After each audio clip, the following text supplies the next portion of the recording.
Hi, it's Simon from VeloVision. We've got the Managing Director of Brompton here, Will Butler-Adams, and we're launching the Electric Assist Brompton. Would you like to tell us a bit about the bike? Well, we are trying to get people in cities to get out of the underground where it's dark and dingy, get out of their cars where they're crammed and in traffic and frustrated, and get on a bike. Now, we've been making bikes for 40 years. The bike that Andrew invented gives people freedom, flexibility, but there are still barriers to more people cycling. And some of those barriers are people are just intimidated physically. You know, oh, but I'm not fit enough, oh, there's a hill, you know, I just don't think I can do it, well, that's too far for me, you know, miles okay, but 5 miles is too far.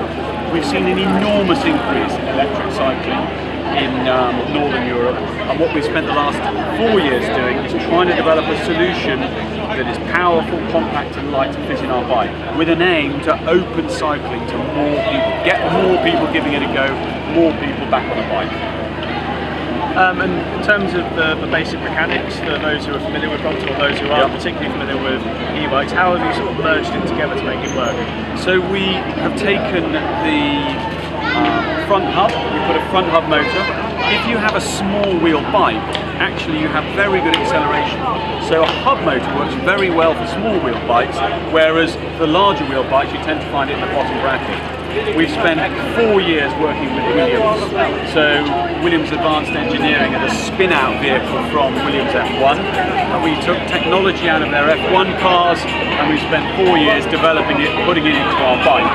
Somebody coming past with some nice tunes, and also we have a torque sensor, in effect a push sensor in the bottom bracket, and a controller where the battery clicks on, which is in your luggage. The clever thing about the battery is when you fold the Brompton, you take your luggage off, which has the battery inside, so you're distributing the weight, so that the bike actually only weighs just over 13 kilos. And what's the reception been like so far? Well, I mean, we have been threatening this for a very long time, so there's been a sort of mild anticipation that it's going to come. We've had about 7,000 people register interest over the last 4 months. We've now just given everyone the ability to put a deposit down. The computer crashed last night, so that was a bit embarrassing, but that's a good sign because people are interested. And, you know, to be honest, there's no doubt there is interest in the product, and there is an opportunity with our existing Brompton users, but also with a new audience. But the real test is in 2 years' time, when this thing's been through winters, it's been through potholes, it's been bashed, smashed. So really most of our focus at the moment is testing. We've made 100 so far, we've got another 300 that we're going to be testing, and we should be delivering to our customers in early 2018. And then around this, we've also obviously got the Brompton World Championship final. Yep, absolutely. I'm racing. Yep. Are you going to win? Nope. I just simply don't have the time to get fit enough, and even if I did, I'd still fail. There are thighs about 4 times the size of mine. Yeah.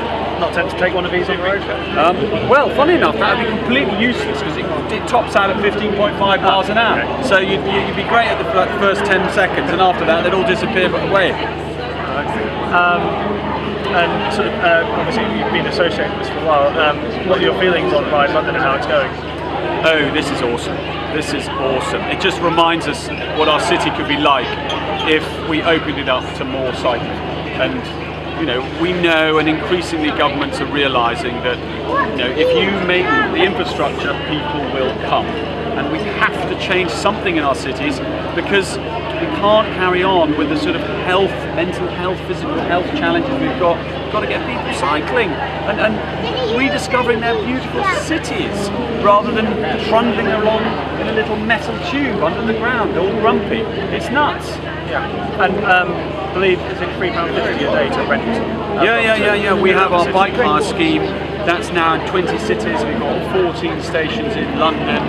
You can go and try a bike, £3.50 a day, take it for 2 days, go to Paris, chuck it in the back of the car and go on an adventure to Scotland. And that's again trying to get people to give cycling a try, get back into it, and see if they enjoy it. Great, thank you very much. My pleasure. Thank you. Great stuff. Cheers, guys.